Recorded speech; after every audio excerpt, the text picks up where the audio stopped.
Hello friends, good morning, how are you. I hope आप लोग बहुत अच्छे होंगे और आपकी स्टडी भी बहुत अच्छे तरीके से चल रही है। प्रीवियस लेक्चर में हम लोग एसिड और बेस कॉन्सेप्ट के बारे में डिस्कस कर रहे थे, जिसमें हम लोग classical concept of acid and base के बारे में डिस्कस किया था, modern concept of acid and base के बारे में डिस्कस किया था। मॉडर्न कॉन्सेप्ट में हम लोग आर्नियस एसिड बेस कॉन्सेप्ट पढ़ चुके थे, मतलब आर्नियस थ्योरी के बारे में पढ़ चुके थे, ब्रॉन्स्टेड एंड लॉरिक कॉन्सेप्ट के बारे में पढ़ चुके थे। इसके साथ साथ हम लेविस थ्योरी के बारे में डिस्कस कर चुके हैं, इसके साथ साथ उसके लिमिटेशन के बारे में डिस्कस कर चुके हैं, ठीक है। लेकिन आज हम लोग जो डिस्कस करने जा रहे हैं वो टॉपिक क्या है, उस टॉपिक का नाम है प्रिपरेशन ऑफ एसिड। हम आज ये देखेंगे कि आखिर एसिड का प्रिपरेशन कैसे होता है, ठीक है। तो चलिए without wasting time I come on the topic preparation of acid. हालांकि एसिड को बनाने का बहुत सा तरीका है, लेकिन सबसे पहले हम बात करेंगे इसके डायरेक्ट मेथड से। हम देखेंगे कि डायरेक्ट मेथड से एसिड का प्रिपरेशन कैसे किया जा सकता है, ठीक है। तो चलिए स्टार्ट करते हैं डायरेक्ट मेथड। डायरेक्ट मेथड, ठीक है। इस डायरेक्ट मेथड में क्या आ रहा है, कहा जा रहा है कि by the direct combination of elements under the action of electric spark we can obtain acid, ठीक है। क्या कहा जा रहा है कि जब एलिमेंट्स का डायरेक्ट कॉम्बिनेशन किया जाता है, under the action of electric spark, तब जाकर क्या होता है, एसिड का फॉर्मेशन होता है, ठीक है। जैसे देखिए एग्जांपल, सबसे पहला एग्जांपल क्या दिया जाता है, जैसे कह रहा है कि हाइड्रोजन, जब हाइड्रोजन का रिएक्शन हम Cl2 के साथ करते हैं, ठीक है। जब हाइड्रोजन का रिएक्शन अगर हम Cl2 के साथ करते हैं, मतलब क्या हो रहा है, direct combination of hydrogen and chlorine under the action of electric spark, ठीक है। तब हम क्या ऑब्टेन करते हैं, HCl का फॉर्मेशन होता है। तो यहाँ पर क्या होता है, ये HCl का फॉर्मेशन होता है, हाइड्रोक्लोरिक एसिड का फॉर्मेशन होता है, ठीक है। यानी इसका मतलब क्या है कि direct combination of element under the action of electric spark we can obtain acid. तो देखिए यहाँ पर क्या होगा, एसिड का फॉर्मेशन हो सकता है, ठीक है। इसका दूसरा एग्जांपल ले रहे हैं, ठीक है। देखिए यहाँ पर इसका सेकंड मेथड क्या है। अब सेकंड एग्जांपल क्या हो रहा है, इसमें कहा जा रहा है कि जब किसी एसिडिक ऑक्साइड को अगर वाटर में डिसॉल्व किया जाए, अगर किसी एसिडिक ऑक्साइड को वाटर में डिसॉल्व किया जाए, तो वाटर में डिसॉल्व होने के बाद वो क्या करता है, एसिड का फॉर्मेशन करता है, ठीक है। यानी इसका मतलब क्या है, इसका सेकंड मेथड में क्या आ रहा है, एक डायरेक्ट मेथड में क्या आ रहा है कि जब एलिमेंट को अगर हम आपस में डायरेक्ट कंबाइन करते हैं under the action of electric spark, तब जाके क्या बनता है, एसिड बनता है। दूसरा चीज क्या कह रहा है कि जब कह रहा है कि on dissolving acidic oxide in water, it gives acid. तो वो क्या करता है, एसिड का फॉर्मेशन करता है, ठीक है। कैसे करता है, ध्यान दीजिए। सबसे पहले हमें बात करना है एसिडिक ऑक्साइड का, ठीक है। सबसे पहले हमें बात क्या करना है, एसिडिक ऑक्साइड का, ठीक है। तो ये एसिडिक ऑक्साइड होता क्या है, ध्यान दीजिए। ये जो एसिडिक ऑक्साइड होता है वैसा नॉन मेटालिक ऑक्साइड, ठीक है, वैसा नॉन मेटालिक ऑक्साइड जिसको वाटर में डिसॉल्व करने पर अगर वो एसिड का फॉर्मेशन कर दे, तो उस नॉन मेटालिक ऑक्साइड को हम एसिडिक ऑक्साइड का नाम देते हैं, ठीक है। हम क्या करें, ध्यान दीजिए, हम करें एसिडिक ऑक्साइड किसको कहते हैं, करें कि वैसा नॉन मेटालिक ऑक्साइड जनरली क्या होता है, एसिडिक ऑक्साइड होता है, ठीक है। तो कहा जा रहा है यहाँ पर कि वैसा नॉन मेटालिक ऑक्साइड जिसको वाटर में डिसॉल्व करने पर अगर वो एसिड का फॉर्मेशन कर दे, तो उसे हम क्या कहते हैं, उस नॉन मेटालिक ऑक्साइड को हम एसिडिक ऑक्साइड का नाम देते हैं, ठीक है। जैसे एग्जांपल ध्यान दीजिए, कहा जा रहा है यहाँ पर SO2, अगर इस SO2 को हम क्या करते हैं, वाटर में डिसॉल्व करते हैं, वाटर में डिसॉल्व करने के बाद ये क्या देता है, H2SO3 सल्फ्यूरस एसिड का फॉर्मेशन करता है, ठीक है, सल्फ्यूरस एसिड का फॉर्मेशन करता है। तो हम कह सकते हैं यहाँ पर ये आपका क्या है, ये नॉन मेटालिक ऑक्साइड है, क्योंकि सल्फर क्या है, नॉन मेटल है ना। तो इस नॉन मेटल के ऑक्साइड को हम क्या करते हैं, नॉन मेटालिक ऑक्साइड कहते हैं। अब ये जो नॉन मेटालिक ऑक्साइड है, इस नॉन मेटालिक ऑक्साइड को वाटर में डिसॉल्व करने पर, चूंकि ये एसिड का फॉर्मेशन कर रहा है, इसी कारण इस नॉन मेटालिक ऑक्साइड को हम एसिडिक ऑक्साइड का नाम देते हैं। ठीक है, यानी ये क्या होता है, ये एसिडिक ऑक्साइड होता है। ठीक है, हालांकि नॉन मेटालिक ऑक्साइड होता है वो दो तरह का होता है। नॉन मेटालिक ऑक्साइड होता है वो दो तरह का होता है, एक न्यूट्रल ऑक्साइड भी हो सकता है और दूसरा क्या हो सकता है, एसिडिक ऑक्साइड हो सकता है। ठीक है ना, दूसरा क्या होता है, एसिडिक ऑक्साइड, और पहला क्या होता है, न्यूट्रल ऑक्साइड। अब क्वेश्चन ये राइज होता है कि हम सभी को रिकॉग्नाइज कैसे करें। ठीक है, हम सभी को रिकॉग्नाइज कैसे करेंगे, तो आपको रिकॉग्नाइज करने के लिए केवल एक चीज आपको याद रखना है, केवल 3 ही ऐसा ऑक्साइड है, केवल 3 ही ऐसा नॉन मेटालिक ऑक्साइड है जो क्या होता है, न्यूट्रल इन नेचर होता है। ठीक है, केवल 3 ही ऐसा नॉन मेटालिक ऑक्साइड होता है जो क्या होता है, न्यूट्रल होता है।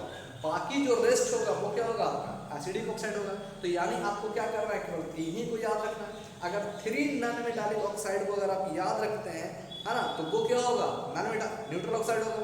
इसके अलावा जितना भी रेस्ट नॉन मेटालिक ऑक्साइड होगा वो क्या होगा, एसिडिक ऑक्साइड होगा। तो बताइए एसिडिक ऑक्साइड को आप इजीली रिकॉग्नाइज कर सकते हैं या नहीं।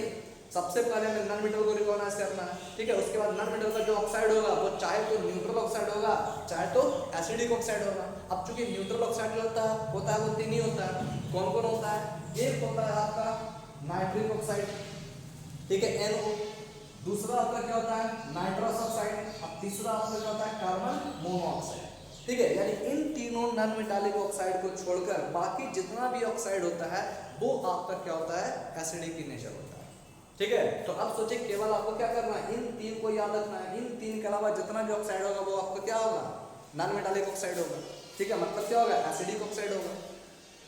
ठीक है, ये आपका क्या होता है, ये तीनों न्यूट्रल ऑक्साइड होता है, न्यूट्रल इन नेचर होता है। जबकि इसको छोड़कर जो भी नॉन मेटालिक ऑक्साइड होगा वो एसिडिक ऑक्साइड होगा। तो अब आप ये इजीली आप रिकॉग्नाइज कर सकते हैं कि ये आपका क्या होगा, एसिडिक ऑक्साइड होगा। ठीक है, फिर मैंने क्या बताया कि जिस नॉन मेटालिक ऑक्साइड को वाटर में डिसॉल्व करने के बाद अगर वो एसिड का फॉर्मेशन कर दे तो वो आपका क्या कहलाएगा, एसिडिक ऑक्साइड कहलाएगा। ठीक है, तो वो non metallic oxide acidic oxide के नाम से जाना जाता है।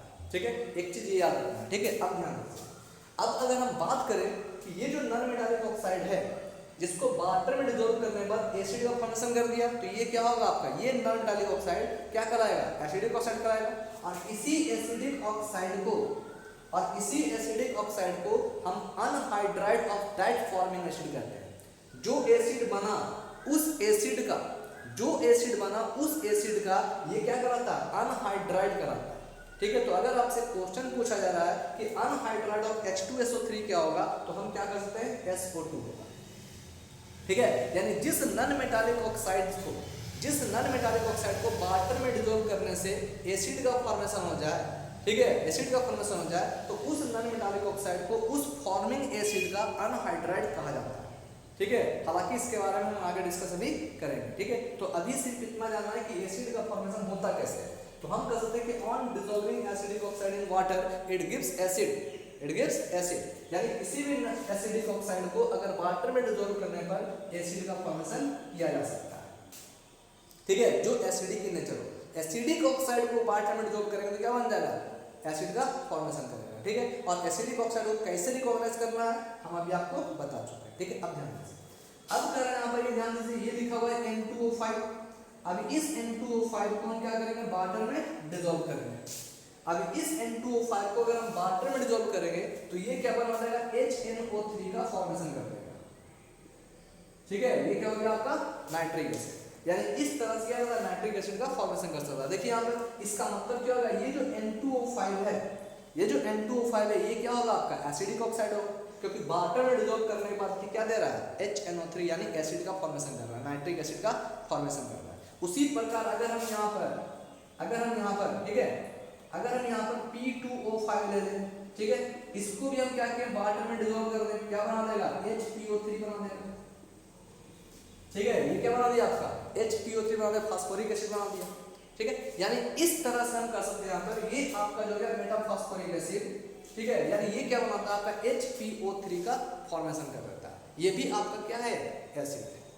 ठीक है, तो देखिए यहाँ पर ये आपका P2O5 क्या हो गया, ये आपका एक एसिडिक ऑक्साइड हो गया, यानी ये भी एसिडिक ऑक्साइड है, ये भी एसिडिक ऑक्साइड है, ये भी एसिडिक ऑक्साइड है। ये सब नॉन मेटालिक ऑक्साइड है, लेकिन इस नॉन मेटालिक ऑक्साइड को वाटर में डिसॉल्व करने पर चूंकि एसिड का फॉर्मेशन हो रहा है, so we can say this all non metallic oxides are acidic oxide, है ना, this are acidic in nature, है ना, ये सब क्या है, सब एसिडिक इन नेचर है, ठीक है। इसके अलावा अगर मान लिया कि हम SO3 का यूज कर ले, SO3 प्लस वाटर क्या बना देगा यहाँ पर, ये H2SO4 का फॉर्मेशन कर देगा, ठीक है, H2SO4 का फॉर्मेशन कर देगा। अगर CO2 को अगर वाटर में डिसॉल्व किया जाए, ये क्या करेगा, H2CO3 का फॉर्मेशन कर देगा, यानी ये क्या है आपका कार्बोनिक एसिड, ठीक है, ये क्या आपका कार्बोनिक एसिड, ठीक है। तो यानी इसका है ना, इसका सेकंड मेथड जो आपका है वो क्या है, on dissolving acidic oxide in water it gives acid, ठीक है। अगर एसिडिक ऑक्साइड को अगर वाटर में डिसॉल्व किया जाए तो ये क्या करता है, एसिड का फॉर्मेशन करता है, ठीक है। यानी हम कह सकते हैं कि ये जो SO2 है, N2O5 है, P2O5 है, या CO2 है, SO3 है ना, these are acidic oxide and called anhydride of H2SO3, HNO3, H2O3, H2SO4, H2CO3 respectively. यानी ये सब क्या है, इन सभी एसिड का ये सब क्या कहलाएगा, अनहाइड्राइड कहलाएगा, ठीक है। तो ध्यान दीजिए,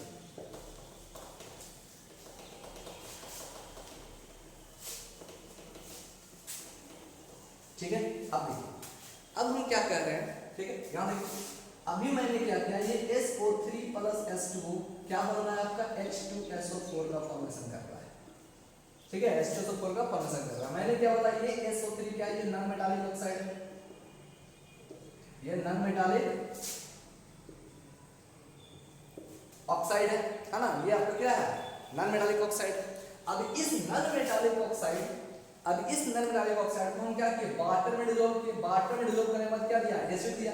यानी इसका मतलब क्या है कि जिस नॉन मेटालिक ऑक्साइड को वाटर में डिसॉल्व करने पर एसिड दे, तो उस नॉन मेटालिक ऑक्साइड को क्या करते हैं, एसिडिक ऑक्साइड करते हैं। यानी ये क्या होगा, आपका एसिडिक इन नेचर होगा, इसी का हम कहते हैं एसिडिक ऑक्साइड, ठीक है।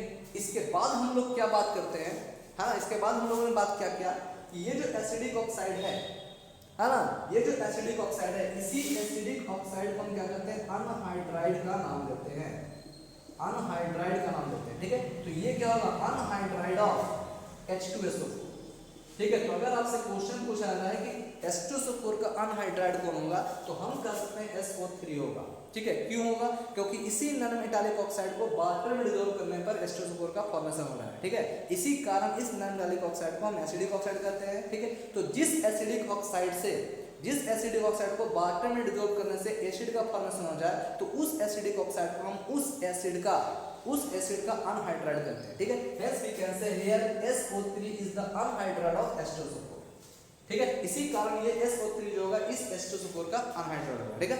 उसी प्रकार आपका ये जो N2O5 है, इसको वाटर में डिसॉल्व करने पर हमने क्या ऑब्टेन किया, HNO3 का फॉर्मेशन किया, ठीक है, यानी नाइट्रिक एसिड का फॉर्मेशन किया, ठीक है। यानी इसका मतलब क्या है कि ये आपका नॉन मेटालिक ऑक्साइड है, क्योंकि एसिड का फॉर्मेशन हो रहा है, तो मतलब क्या होगा, ये एसिडिक इन नेचर होगा, एसिडिक ऑक्साइड होगा। और जब ये एसिडिक ऑक्साइड है, तो इसी एसिडिक ऑक्साइड जिसको वाटर में डिसॉल्व करने पर एसिड का फॉर्मेशन हो रहा है, तो इसी एसिडिक ऑक्साइड को क्या कहेंगे, अनहाइड्राइड कहेंगे। तो अनहाइड्राइड किसका कहेंगे, फॉर्मिंग एसिड का। तो यहाँ फॉर्मिंग एसिड कौन है, HNO3। यानी हम कह सकते हैं यहाँ पर कि HNO3 का अनहाइड्राइड जो होगा वो क्या होगा, N2O5 होगा, क्योंकि इसी N2O5 को H2O में डालने से HNO3 का फॉर्मेशन होता है, ठीक है।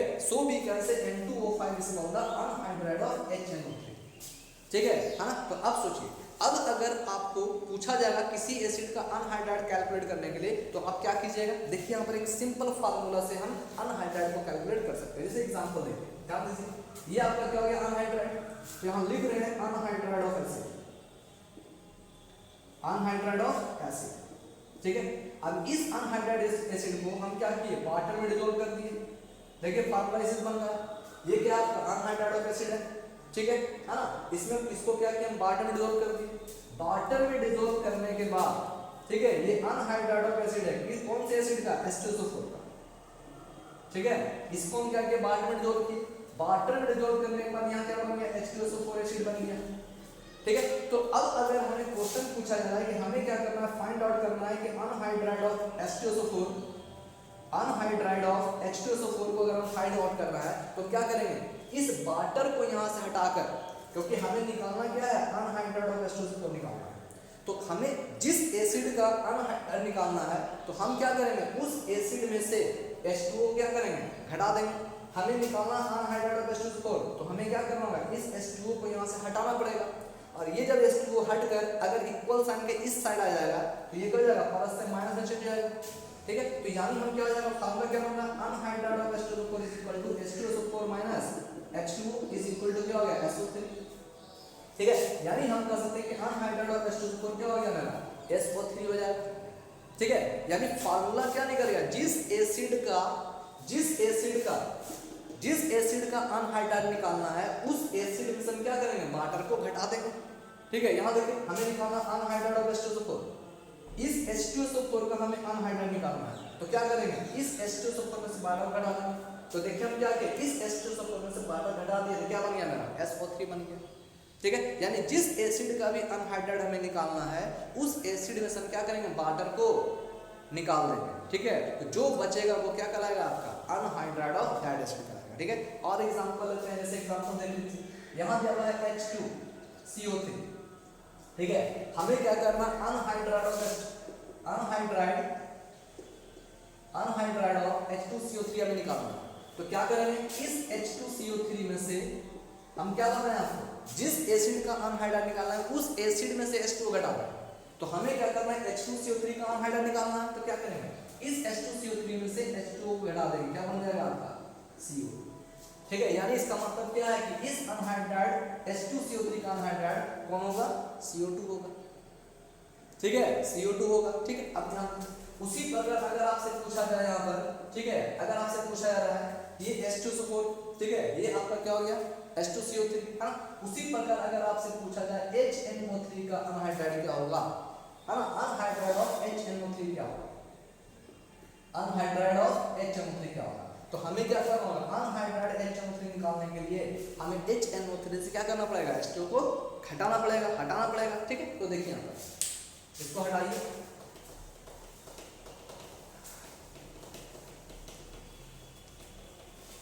ठीक है, तो यहाँ देखिए अब हमें क्या करना है, अनहाइड्राइड ऑफ HNO3 निकालना। तो अनहाइड्राइड ऑफ HNO3 निकालने के लिए क्या करेंगे, इस HNO3 में से हम क्या करेंगे, वाटर को हटा देंगे, निकाल देंगे।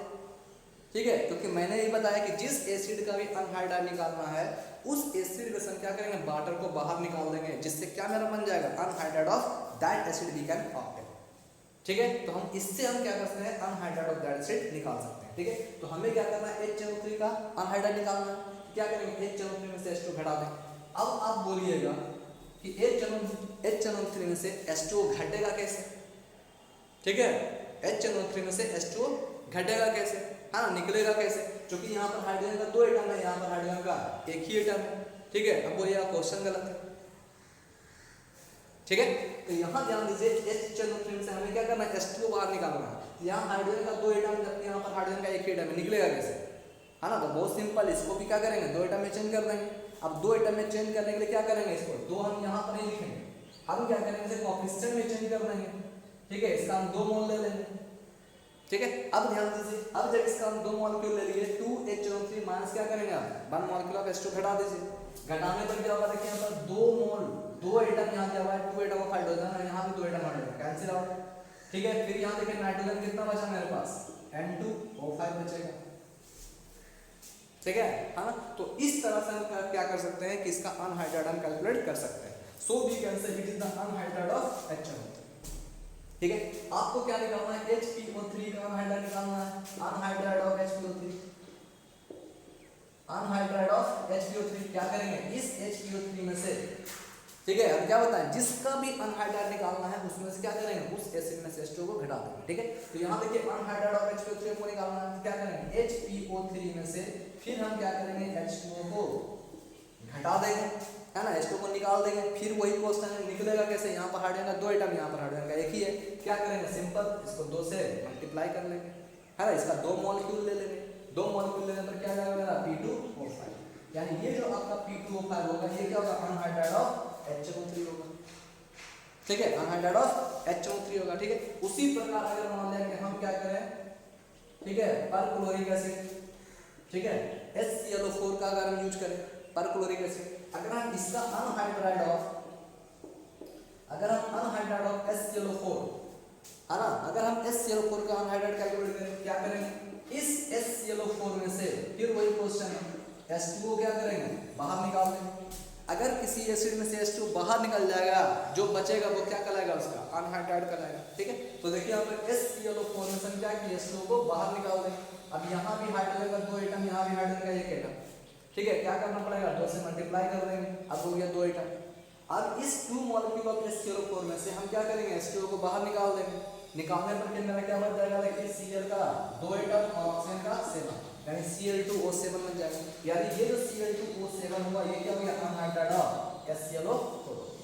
ठीक है, तो अब आप ये समझ चुके होंगे कि एसिडिक ऑक्साइड, जिस एसिडिक ऑक्साइड को वाटर में डिसॉल्व करने पर अगर हम एसिड का फॉर्मेशन कर दे, उसी नॉन मेटालिक ऑक्साइड, उसी एसिडिक ऑक्साइड को हम अनहाइड्राइड ऑफ दैट एसिड का नाम देते हैं।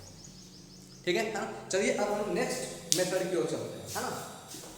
अब एसिड का नेक्स्ट मेथड क्या है, एसिड के फॉर्मेशन का नेक्स्ट मेथड क्या है। ठीक है, अब करना है यहाँ पर कि बाय द एक्शन ऑफ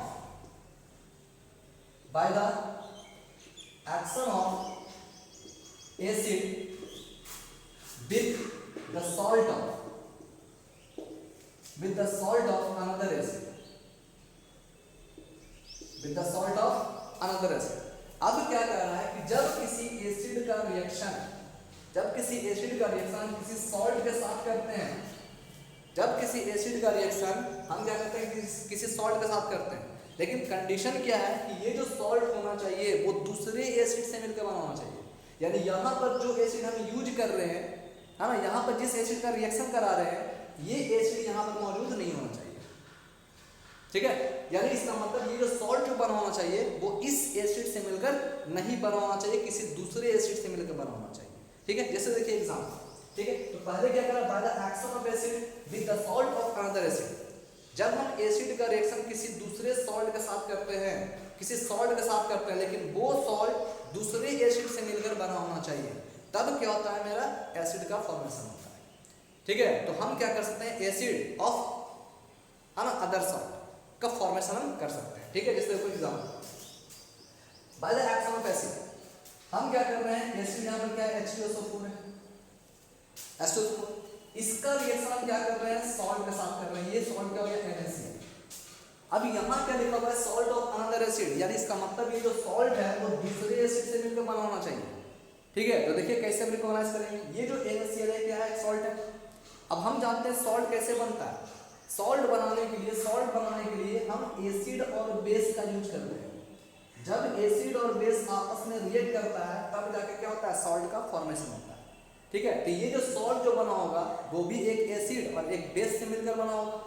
ठीक है, तो यहाँ पर कौन सा बेस होगा, क्योंकि हम जानते हैं यहाँ पर ये लिखा हुआ है सोडियम, मेटल का जो ऑक्साइड और हाइड्रोक्साइड होता है वो क्या होता है, बेस होता है, बेसिक इन नेचर होता है। यानी इसका मतलब क्या है कि यहाँ पर इस NaCl, इस सॉल्ट को बनाने के लिए हमें सोडियम के ऑक्साइड या हाइड्रोक्साइड का यूज किया गया होगा एज ए सॉल्ट के रूप में।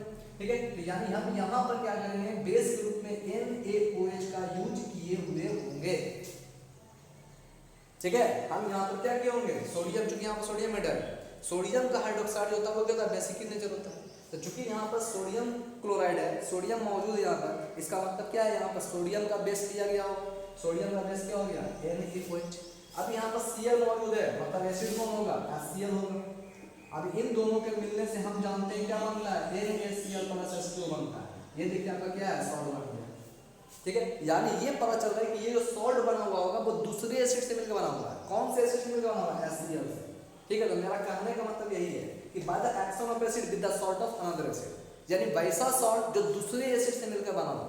जो एसिड यहाँ पर रिएक्शन में पार्टिसिपेट कर रहा है वो एसिड को छोड़कर, जो एसिड यहाँ पर रिएक्शन में पार्टिसिपेट कर रहा है, इस एसिड को छोड़कर ये सॉल्ट किसी दूसरे एसिड से मिलकर बना होना चाहिए। तो देखिए यहाँ पर ये H2SO4 रिएक्शन में पार्टिसिपेट कर रहा है, लेकिन ये सॉल्ट इस एसिड से नहीं बनकर HCl से बनता है, इसलिए ये क्या हो गया, सॉल्ट ऑफ अनदर एसिड। ठीक, ध्यान दीजिए। तो अब करेंगे, जब ये acid salt of another acid से अगर रिएक्शन करता है तो रिएक्शन करने के बाद बनाता क्या है, Na2SO4 + HCl का फॉर्मेशन करता है। तो देखिए यहाँ पर क्या बनता है, then it gives another acid. तो ये दूसरे एसिड का फॉर्मेशन करता है, वो एसिड जिससे मिलकर सॉल्ट बना था। ठीक है, तो वो क्या करता है, उस एसिड का फॉर्मेशन कर होता है जिस एसिड से मिलकर सॉल्ट बना हुआ था। ठीक है, तो आप देखिए क्या बन गया मेरा HCl का फॉर्मेशन हो गया, है ना, HCl का फॉर्मेशन हो गया। ठीक है, उसी प्रकार अगर मान लिया हम यहाँ पर क्या ले लें HNO3, ठीक है, प्लस यहाँ पर क्या ले लेते हैं NaCl, फॉर्म क्या कर देगा उसी प्रकार NaNO3 प्लस क्या बन जाएगा HCl का फॉर्मेशन हो जाएगा। ठीक है, इसको भी हम क्या करेंगे, देखें NaNO3HCl, इसको बैलेंस कर लीजिए 2N, है ना, 2Na2 प्लस 2H। ठीक है, यानी इस तरह से देखिए हम क्या कर सकते हैं, एसिड का फॉर्मेशन कर सकते हैं। ठीक है, यानी by the action of acid with the salt of another acid it can, है ना, then we can obtain acid, तो हम एसिड का फॉर्मेशन कर सकते हैं। ठीक है, अब इसके बाद हम लोग जानेंगे प्रॉपर्टीज ऑफ एसिड के बारे में। ठीक है, यूजेज ऑफ एसिड के बारे में, इन सब के बारे में जानेंगे हम इसके नेक्स्ट लेक्चर में। तब तक के लिए इजी करंट के साथ बने रहें। आप प्लीज लाइक शेयर और सब्सक्राइब जरूर करें। Thank you.